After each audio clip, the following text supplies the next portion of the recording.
అత్యాచారం కేసులో Nalgonda POCSO court సంచలన తీర్పిచ్చింది. బాలికపై దారుణానికి పాల్పడిన నిందితుడికి 50 ఏళ్ల జైలు శిక్ష విధించింది. కోర్టు ఇన్ఛార్జి జడ్జి రోజా రమణి తీర్పు వెలువరించారు.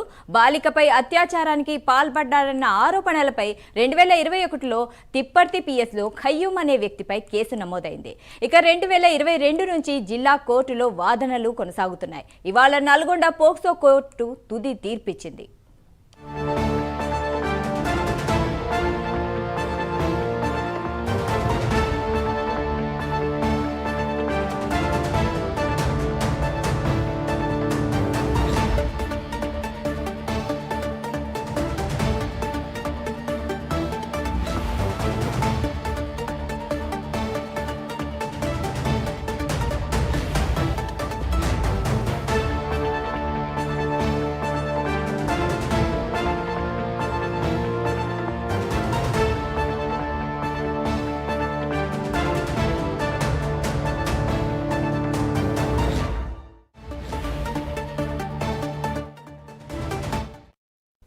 అత్యాచారం కేసులో నల్గొండ పోక్సో కోర్టు సంచలన తీర్పిచ్చింది. బాలికపై దారుణానికి పాల్పడిన నిందితుడికి 50 ఏళ్ల జైలు శిక్ష విధించింది. కోర్టు ఇన్ఛార్జ్ జడ్జి రోజా రమణి తీర్పు వెలువరించారు.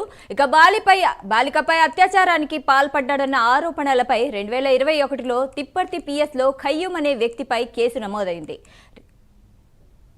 ఇక ఈ విషయంపై మరింత సమాచారం అందించడానికి మా ప్రతినిధి ఫోన్లో అందుబాటులో ఉన్నారు. కుమార్, చెప్పండి. Thank you Saida. ఏదైతే అత్యాచారం కేసులోని నల్గొండ పోక్సో కోర్టు సంచలన తీర్పు అయితే వెల్లడించింది. ముఖ్యంగా ఒక వ్యక్తికి 50 ఏళ్లు జైలు శిక్ష విధిస్తూ కూడా ఏదైతే ఈ రోజు నల్గొండ కోర్టు సంచలన తీర్పు అయితే వెల్లడించింది. బాలికపై ఏదైతే అత్యాచారానికి అయితే పాల్పడ్డాడు నిందితుడు 50 ఏళ్లు జైలు శిక్ష అయితే విధించారు. ఈ తీర్పుని ఏదైతే కోర్టు ఇన్ఛార్జ్ జడ్జి రోజా రమణి అయితే వెల్లడించింది. బాలికపై అత్యాచారానికి పాల్పడ్డాడనే ఆరోపణలపై 2021లో ఏదైతే తిప్పర్తి పిఎస్ లో ఖయ్యూం అనే వ్యక్తిపై కేసు అయితే నమోదైంది. 2022 నుంచి కూడా జిల్లా కోర్టులో దీనికి సంబంధించి వాదనలు అయితే వినిపిస్తూనే ఉన్నారు. ఈ నేపథ్యంలోనే గత 3 సంవత్సరాల నుంచి కూడా ఈ పోక్సో కేసుకు సంబంధించి అటు జిల్లా కోర్టులో వాదనలు పూర్తయిన తర్వాత ఈ రోజు తొలి తీర్పును అయితే వెల్లడించారు. దీనికి సంబంధించి కోర్టు ఇన్ఛార్జ్ జడ్జి రోజా రమణి ఈ రోజు ఈ తీర్పు అయితే ఇచ్చారు. కానీ వాస్తవంగా చూసినట్టయితే పోక్సో కేసులోని ఇలాంటి తీర్పు మొట్టమొదటిసారి అనే చెప్పొచ్చు. గతంలో 20 ఏళ్లు, 10 ఏళ్లు, 15 ఏళ్ల కింద పోక్సో కేసులో నిందితులకు శిక్షలు అయితే పన్ని. కానీ ఇప్పుడు నల్గొండ జిల్లాలోని ఇప్పుడు ఏదైతే ఇది ఒక సంచలనం అనే చెప్పొచ్చు. ఎందుకంటే ఒక మనిషికి 50 ఏళ్లు ఆ తీర్పు అయితే వెల్లడించారు. అంటే 50 ఏళ్ల పాటు జైల్లోనే మగ్గు ఉండాలనే తెలుస్తుంది.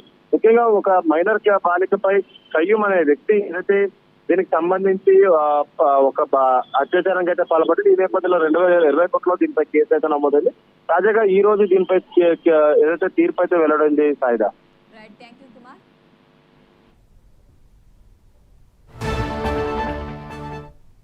Right, thank you Kumar.